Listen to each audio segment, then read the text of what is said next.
Welcome back to our Moneyball series with Barnsley. Right, so we managed to survive just last season. Oh, it was close, wasn't it? I've taken a few days break, actually, between recordings, purely because I wanted you to catch up and get closer to where I am in real life, like recording-wise. So, yeah, I've taken a few days break from recording this, only for that reason. It was actually hard to stop playing it, but we're here now. And we're going to have a look at the teams we're going to try and emulate, like stats-wise and points-wise. Obviously, I'm not going to show you the whole boring process because it wouldn't be much fun viewing. Maybe for some people it would be. Eventually, like, people keep asking if I would stream. Like, I would love to stream. The problem is that obviously most of the audience that I have and that we have here on the channel is on YouTube. And whenever I've streamed on Twitch, like, there's not been many viewers, so it's hard to like keep it like entertaining for the people.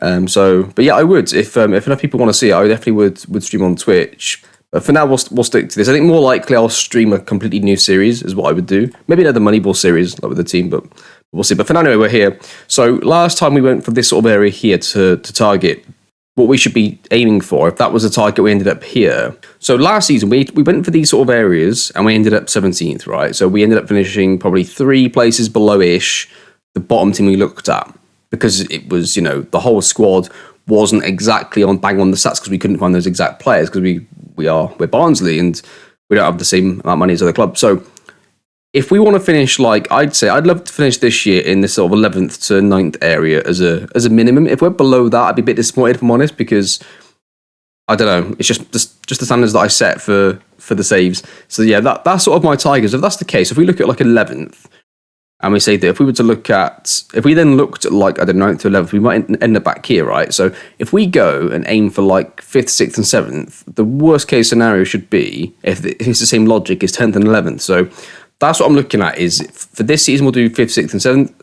So for this season, we'll look at 5th, 6th and 7th. And if this season was a successful season, we'd then be looking at top 4. That's the sort of like standards we're going to look at, I think, here. What's quite funny is I think Sheffield United are going to have been in every single one we've done so far. I think they were in the first season, definitely. I want to say that they've been in every time we've looked at 3 teams to pick players from. Sheffield United have always been there, so it's always copying them. They're always in the mix. I don't know how they ended up so high. That's crazy. Fair play to them. So yeah, that's what we're going to look at now. I'm going to go off camera quickly and have a look at United, Leicester and Sheffield United, get some players together, get some averages and see what we end up with. And don't forget, we've got £42 million plus with 437 grand a week in wages. I cannot wait for this episode, and let's get into it. And I will see you in a second. Okay, so I've not really shown you the update to the process that I've been looking at. So first of all, here's the new like dividers I'm going to start putting in the custom views here. As you can see, it's a lot easier to follow with the sections and stuff. So that'll be updated to the Steam files. For those of you that have added those already or downloaded those, you'll have this now as well. The other thing I wanted to show you was there is a function in the game where if you go Control P, you have a lot of options to basically print the current screen that you've got, right? So you go web page, click OK after Control P. This is the easiest way to do it. As you can see at the start, what I was doing is I was doing it completely manually. So we were doing it like by hand, like typing in it to the numbers, and I mean you can do it that way, and then you can manually calculate, which I mean you can do, and it's the most DIY way to do it. But Control P, what that does, and you see this little file here that says striker stats. So I've just taken Leicester and just their team for now. So you see this file here called striker stats. Now this is just the Leicester squad effectively. I've just taken Leicester squad and done Control P like you saw a second ago. So what we're going to do now is we're going to open this in Excel. And then this is what you get. So you get the whole squad view here, and you get all the stats from our custom view. So they're already pre-built in, which is nice. This is the striker squad view because I'm looking at strikers first. That's how I sort of work backwards because there's less. You're looking at strikers first. That's sort of how I've always worked. I've always gone strikers and worked backwards when I've done the like averages. So this is what you get when you do Control P. So like now, what you could do is you can just create quite an easily. Oh, don't want to do that. You can quite easily then create like a formula where you could just delete most of these, keep Patson Daka, because Patson Daka is the striker we're going to look at, then just add in the other strikers that you get using the same view from the other teams, and just have all 3 of them next to each other, then create a formula that adds up all their stats and gives you an average at the end. That's the easy thing to do. If you're not great with Excel, even like then as a bare minimum, to save yourself some time, what you could do is you could just then have the 3 players. So do this for Leicester, but delete everybody up to Patson Daka. Do the same for United, the same for Sheffield United. and then have all 3 of the strikers you want just copied and pasted there, and then you can manually do it. But even then, it saves you a lot of time if you're not having to type in all the numbers, right? And it's already pre-done, pre-broken down, already there for you. So either way, it saves you a bit of time, however you like to do it. I don't know whether I don't know whether for this one I'm going to bother doing the formula. It depends how quick I can do it, because I've already started. Once I've started, I just want to get everything done with. So I can't bother to fiddle around with it all. So I don't know. I'll see which way I do it. But either way, this is a much quicker way of doing it.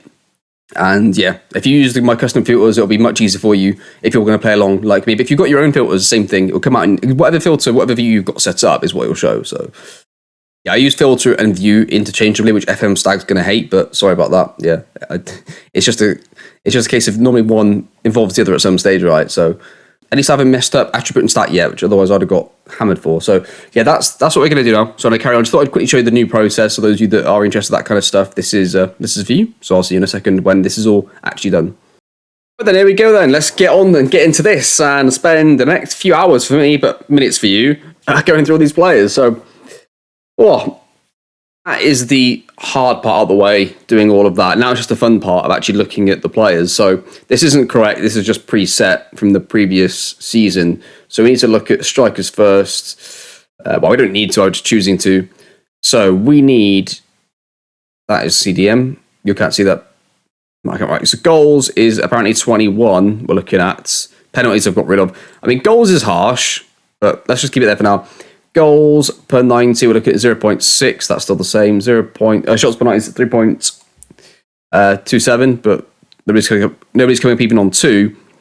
Shots on target ratio is 48%. XG is 18. We'll put that for now. We'll see. Dribbles per match 1.14. That'll stay there then. Aerial challenge attempts per 90, 9.13. That says. Headers 1 ratio 38%. Okay. I don't know if that's because, maybe better sides don't have to head as often, something like that, maybe.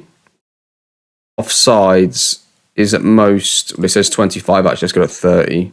Click at chances created, 17. Chances created per 90, 0.47. Can't use that anyway. Assists per 90, 0.23. Assists, let's get rid of that. Cross completion, 30%. Jesus Christ. 83 for pass. Let's go to 80. That's almost bang on for what we're looking at. And nobody's come up. So the first thing I like to get rid of are just raw stats. So things like just pure offsides, just get rid of that. First player to come up here is Marcao after some real adjustments on the stats. So 29 is a bit old, but he's playing in the Brazilian First Division. Seems like he doesn't score an awful lot though, but he is pretty good in the air. We look at his stats here.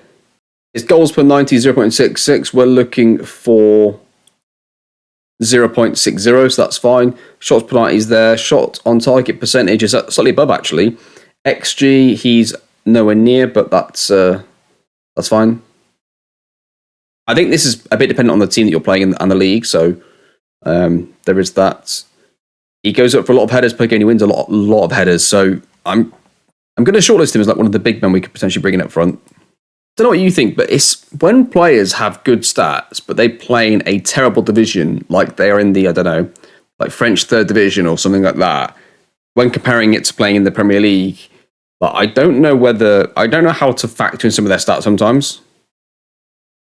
It's all well and good them getting, I don't know, 5 dribbles per match as a striker, but if they're playing against absolutely terrible defenders, it doesn't really tell you an awful lot.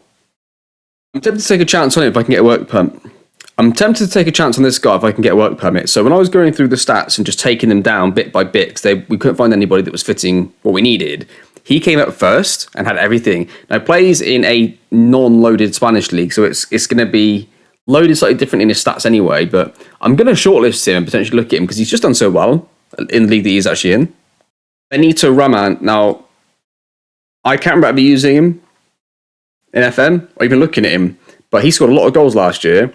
He scored goals this year. He's 29 years old. His only concern is that, but he's in the Belgium squad, so he's probably going to get a work permit if we could get him. So I'm going to shortlist him. I'm also going to have a quick look at the relegated sides here and see if they've got any of the strikers that fit our stats. Now, obviously, we know who some of these players are, so I'm not going to just sign them because of their name. I'm going to look at if they do fit our stats. We'll have a look at them. So if this is the wrong thing anyway. Let's get this to strikers. Goals per 90, Terem Moffey is the best, but what do we need here? We need goals per 90, 0.6. The closest is Moffey. Like, the other two aren't even in the question, really, for that. Shots on target percentage, we need 48, so he's above that. I mean, Ivan Toney is, but, I mean, he's so far behind on that. Dribbles per match, next thing I'd look at, 1.14. We need... Like, that's okay to be low on that, as long as you're good in the air. Now, are you good in the air? So, Ivan Toney isn't that good in the air, considering he can't dribble. But Terem Moffey is good in the air. So he's got 67% header one ratio. We only need, what is it? 38%. Yeah, 38.67%. It was showing me a different format, so I was a bit confused for a second there. So, I mean, they're all above, but he's by far the most all-rounded so far as Moffey, if we were to sign one player. Only 15 starts. He wasn't the starter then, I guess. That's unusual. Like, assist per 90, 0.23. What's he got here? Is that assist per 90? I mean, Moffey fits everything there. He's not coming up in our searches, though, so I don't know what. He's left-footed. That's not great. I'm going to shortlist him, though, because, I mean, I'm pretty sure I've seen him, but I've seen Moffey a few times. I thought he was right-footed, though. But we'll shortlist him and see how that goes. We'll have a look at the other teams here. Watford are they rocking up front? Because we know who these players are, some of them, I'm not going to spend too much time trying to get these. I'm just going to try and identify one player from each club, and only for strikers, mainly because I can't see any right this second. For the positions, we should be fine, but just for now, I'm going to look at this. Goals per 90, 0.6, nobody's even close. Shot on target percentage, we need 48, there's 52. Chucho Hernandez looks even better there. Headers one ratio is awful for all of their players, though. 38, and that's low. They're below that, so I'm going to say no to all those. And then Reading, yeah, it's just a no straight away there. Now we've looked at the stats and we've looked at relegated clubs. Let's have a quick look at... We could look at the other leagues as well for relegated clubs. Let's just go transfer listed. Let's see who's transfer listed. Geraldo Becker. Okay, let's have a look at you, Geraldo. You made no start, 16 sub-appearances. That's pretty harsh. It's hard to judge him. I can't really judge it based on all sub-appearances. That pretty much ends that, to be fair. Now, Franco here, he does not score many goals, but it could be because of his teamwork. That's where you have to sort of like be careful about what stats you're looking at, because they can be affected. So he doesn't score a lot, but that could be the team that he's in. His shot accuracy is 41. We need 48, so it's a bit low, which isn't great. But his dribbles per 90 is extremely high. We only need 1.14. He has 2.44. And he wins 62% of his headers. We only need 38%. Now, that's quite good. And he's, what, 5'9"? 27 years old. Probably not going to get a work permit, unfortunately. But he's going to be another one that I shortlist, rather. And if he doesn't get one, we just try and keep offering him new contracts and stuff and try to get him one. Jonathan Torres isn't quite as good as his Argentinian counterpart with dribbles per games, but he's slightly better at shooting. He's not quite as excellent in the area either. He's probably like a slightly lesser version of the other player, but we'll shortlist him, have a look at him, see if we get a work permit for him. You know, I might actually have to go on like a scouting mission and look at leagues myself personally, to try and find players and go through like their individual clubs to try and find players, because I'm not seeing an awful lot for strikers. Like, we're going to struggle, I think, here. Right, I've sort of been through everybody there. That's not great. We've still got a couple of other lads, apparently, on the list here, but that's not a great start. But let's have a look at wingers, I guess, next. Yeah, I don't know what it is, right? But it's not because I've just got Norway loaded, because some of these players are not in Norway, but I've got another couple of Norwegians here to look at. So the first one is Dennis Johnsen. Johnsen plays, I'm sure it's said Johnson, but it's spelled slightly differently. So he plays for Venezia at the start of the game, and he's got a lot of goals from wide this year. And I've never seen him before. Honestly, I've not actually looked at him ever, so it's a completely blind signing from my perspective. I think it's because I always either play as like a top team to test like a tactic or something, or I play as like a real bottom team that takes me like multiple years to get to the top. So a lot of these like in-between sort of players that are not like 17 at the start of the game, like, I miss out on them. So anyway, Dennis Johnson, though, he looks quite good. Now, goals per night, I'm not too bothered about that. Dribbles per match is always interesting. So dribbles per match for a winger, we are looking for 2.72. I couldn't see it for a second there. So it's a bit lower for that, but he's pretty good in the air. He scored a lot of goals, like for a wide player. His goals per 90 is 0.28. Goals per 90, we're looking for Need to change it. The first one I've got is I've got the wrong view up. That's what the issue is. So yeah, I was just wondering why it was all back to one. So dribbles per match. There we go. 2.19. That's better. And yeah, so chances created per 90. 0.08. This seems quite low, but that's okay. That's still above what we were looking for. Assists per 90 is a bit low. That could be down to the team. And the next thing we're looking at is shot percentage on target 53. We need 54, so that's quite close. Aerial challenges, win percentage is 48. Looks really good. That's yet another Norwegian. So it's just, I'm not doing it deliberately. They just keep appearing. So he goes on the shortlist. Rafik Zakini. Now, if I remember rightly, he used to be really good years ago in FM, like years and years ago. And he was like a wonder kid for like a year maybe. But I've not seen him for a long time. Like he's again looked okay in his stats. Not got as many starts, but dribbles per game is quite good, even better than Dennis Johnson's. Cross completion slightly lower. Chance created per 90 is very high. So I like that. They sort of balance each other out pretty well for like the stuff that they give us. So we'll have a look at him as well. Interesting little one here is Jakov Anton Vasilj. That's how you pronounce it. 6 foot right-footed winger. He was bought for 800 grand by this team in the Croatian First Division, which is the Premier League. It's not the second tier, it's the first tier. A lot of under 21 caps. So he looks quite good. He's got a few good starts. He's made 39 starts. His chances created per 90 is way above what we're looking for. His dribbles per match is, or dribbles per 90 rather, is also very high. He wasn't coming up before. I just lowered some of the stats. I think it was his tackle percentage. Might have been slightly lower, but so I think it was something like that was keeping him hidden from us. I know it wasn't tackle percentage. It must have been header percentage. But he looks quite good. He's going to get a look at as well. Again, looks quite cheap.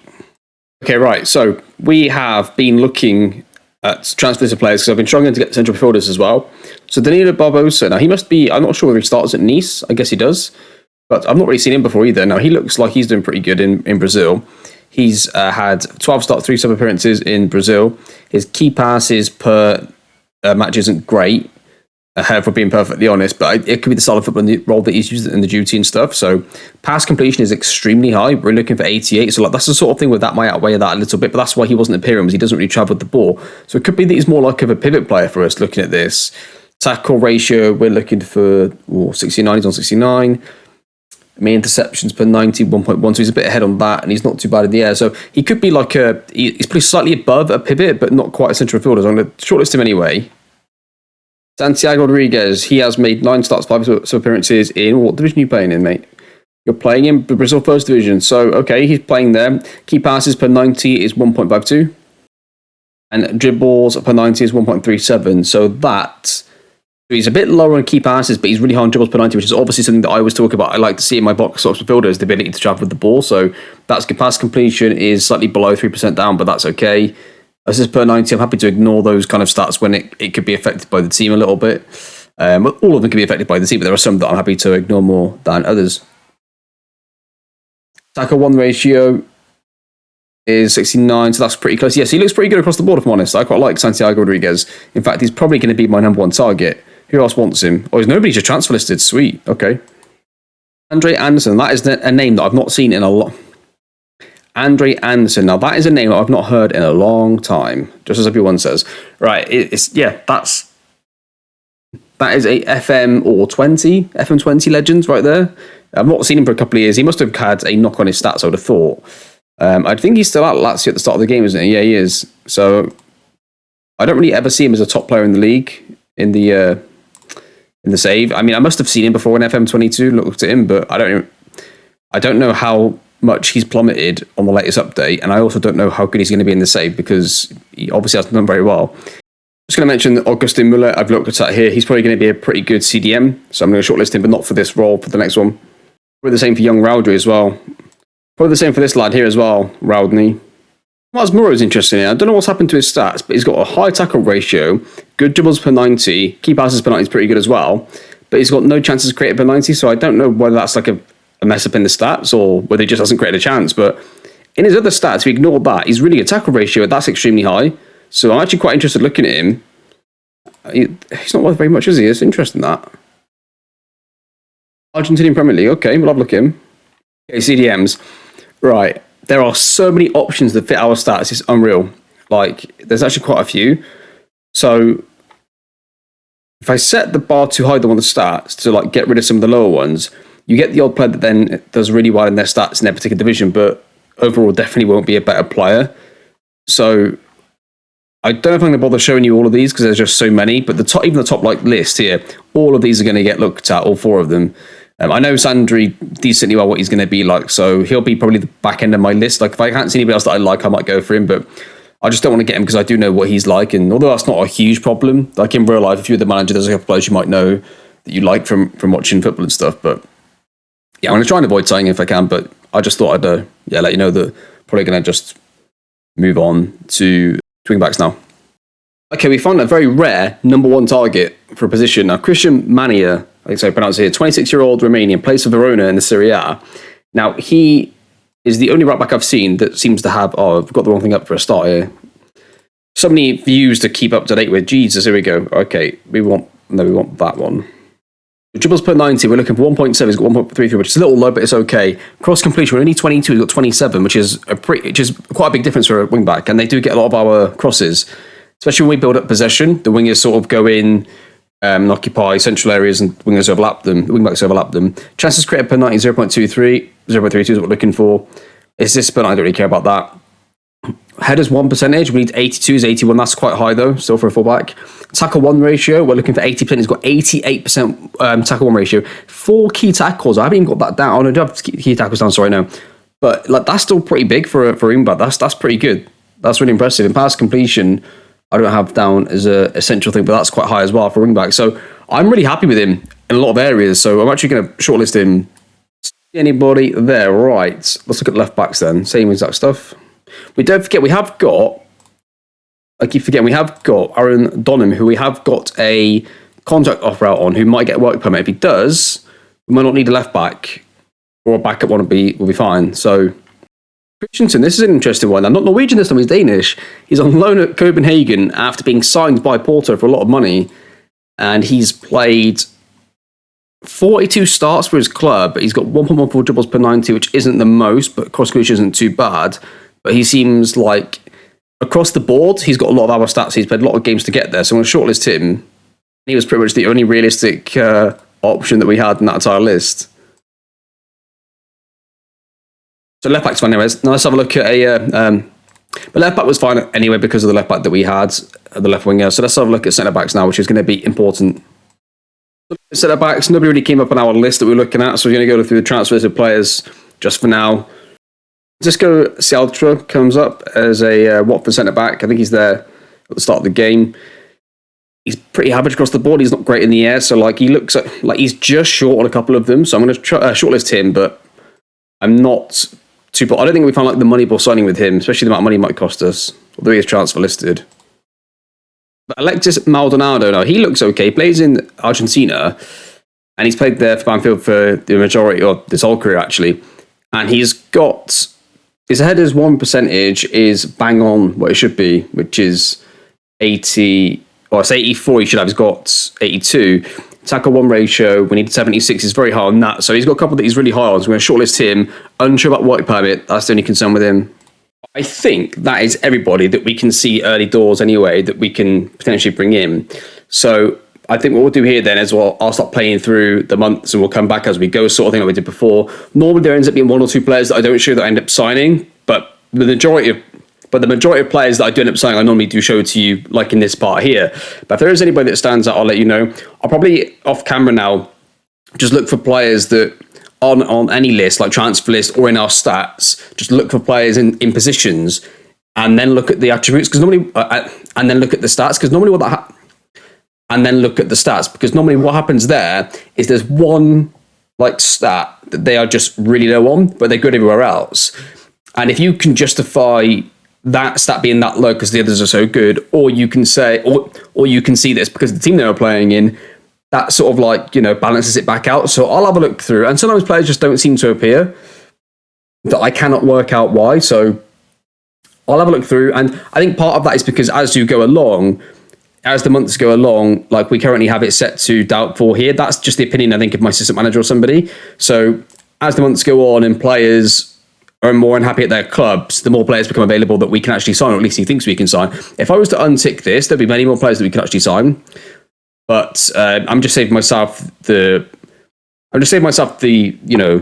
the problem of having to go through all these negotiations and it saying, this person's not interested in signing with you. So I'm just saying, I might miss out on like 2% of players, but it saves me a lot of time and effort. So I just do it like as a safety net, as it were. But that's going to do this part. I will see you in a second then when, I don't know, I'll look at early June maybe, early July, I'm not sure. But yeah, that's going to do this part then. I guess I'll see you in early June, maybe early July, not too sure. But yeah, we'll have an update on how things have been going for negotiations and who we've sold, I suppose. Welcome back, everybody. So I'm going to show you the transfers that I've actually done so far. And I'm probably going to end the episode here. We're at the 9th of July. We're about to play our first friendly. So it was a good point to like sort of stop and move into the next episode. The transfers we've actually been able to do so far. So Meslier is coming in goal. Now, I looked at some of the goalkeepers and you can see a lot of goals. But when I was comparing like his save ratio and that to the goalkeepers, his wasn't that much lower, which tells me that Leeds must have got absolutely destroyed over and over again in matches. And, he wasn't actually that bad. It was actually between him and the Bournemouth goalkeeper, who was English as well. They're the only two that really... They look like the only two goalkeepers that, one, can play at this level, and two, had actually done all right. I looked at the other relegated goalkeeper and a couple of relegated goalkeepers in the leagues, and their save ratios and expected save percentage and all that kind of stuff was actually much lower than Meslier and the Bournemouth keeper. I actually preferred the other goalkeeper from Bournemouth because he was a lot cheaper, but he went to somebody else in the end. I can't remember who he went to. Let's have a look who I'm talking about. I can't remember who it is now. Yeah, Joe Bursick, that's what I was thinking of. Yeah, I tried to get him, but we couldn't get him. He went to Leicester instead. So, but Meslier was the backup choice. Like it was close anyway between them. I'd say that Joe's one was slightly better. His expected save percentage, that kind of stuff, but Meslier's was pretty good. So he comes in for 10. What I've tried to do now is I'm trying to do less transfers with just like 50% of net sale, because eventually that'll come back to haunt us if we're not careful. We have like a down season where we've done all these monthly installments. Everybody's caught 50% of the next sale, and then we fall out of Europe, for example, in a couple of years' time. That's when we'll get screwed, because to improve the team, we're going to have to spend a lot of money, and the players then we're selling, we're not going to get anything back for. So it's okay to do it in moderation and at the right time. But so I think on Meslier, I think get 40%. On a couple of these, there's nothing. And on a couple, there's like 30% of the profit of next sale. So we're slowly taking that away and trying to pay slightly. I'm also trying to pay slightly more up front. So that's the idea here. But anyway, Meslier comes in goal. Santiago Rodriguez was our number one target for central midfield, and we managed to get him in. He comes in, and we'll see how he gets on. Interesting. Now, Maxime Bernauer is an interesting one because he played for Paris FC at the start of the game. So he starts off in the second tier of France, but he scored pretty good across the board for our CDM stats. And he looks quite good. And he played in Liga 1 for the last 2 seasons, playing pretty well actually for the 2 clubs he was at. So I thought, why not take the risk? He's exactly the kind of Moneyball signing you'd look at for this sort of scenario. So we'll see how he goes in our system. Henrique Araujo. He was absolutely banging him in. I think his shot accuracy before I signed him was something like 70%. It was really, really high. So when I saw that, and we've all seen the strikers, I thought I have to get him. Have to just get him and hope for the best. So he comes in for, what was it, £10 million. I think he's got 30% of the next sale goes to Benfica. It's not as much as you'd expect. Christian Mania, we managed to get our first choice right back that we wanted to sign. So that's really good news. 55 grand a week is a lot of money. A lot of wages, but only £3 million transfer fee, so I don't know. Can't really go wrong with that. We can't really go wrong with that, I don't think, so happy with that transfer. Rossi comes in. Now, I didn't really look at him too much, I think, on camera, but I noticed he scored 16 goals, and again, just like Henrique Araujo, his shots on target percentage was quite high, and I think it was his dribbles per game, something else was quite high, so I thought, why not take the risk? We paid £11 million, we'll see how he gets on, but probably is going to be quite quick, I would expect. Maybe not too fast, but he's all right. Elias Hoff Melkerson. Elias Hoff Melkerson.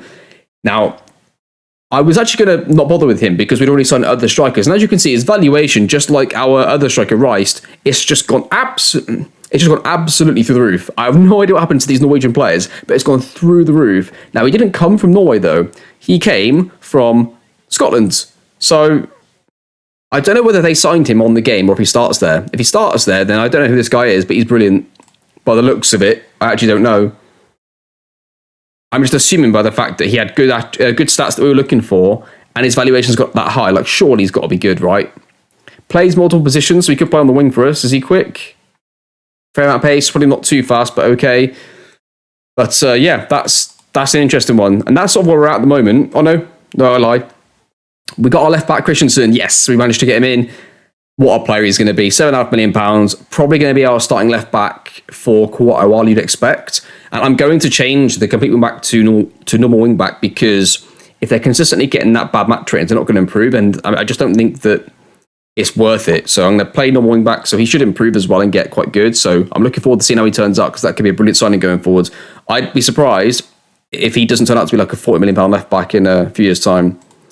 Franco Benitez, a wild card. I have no idea how good he's going to be. He's scored pretty good on stats. He plays in South America. Never seen him before. And he got his work permit, so I decided to bring him in, whether we had enough players or not. I wanted to see what he could do.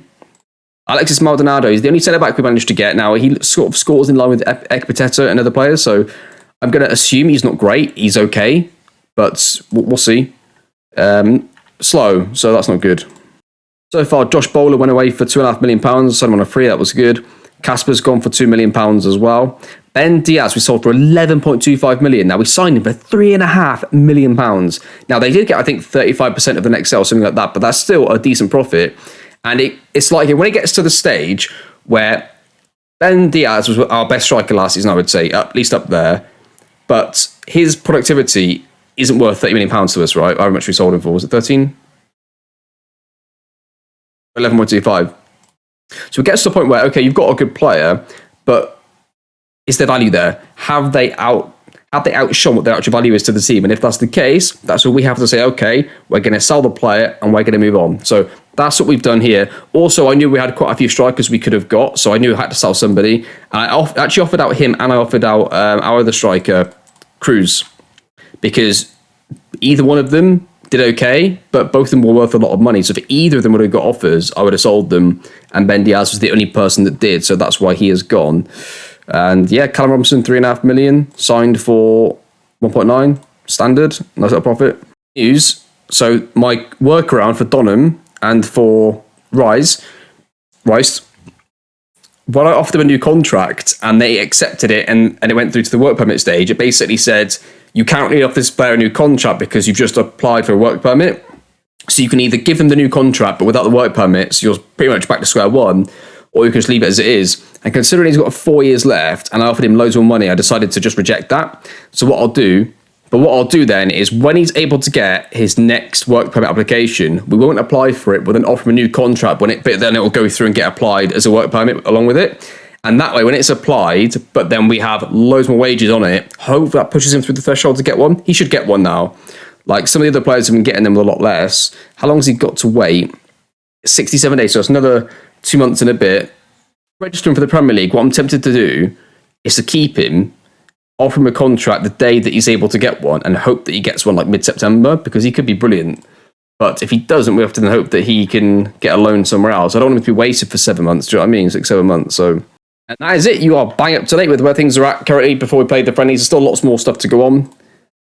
Currently trying to get rid of some of these players. Ron Ledson, the legend of the football club, we found him a good loan place. We managed to say to him, look, Ryan, not sure you're going to get any game time here, but if you want to go somewhere, you can go wherever you want. You pick. We'll make it happen. And he's chosen, I think, QPR, so good for him.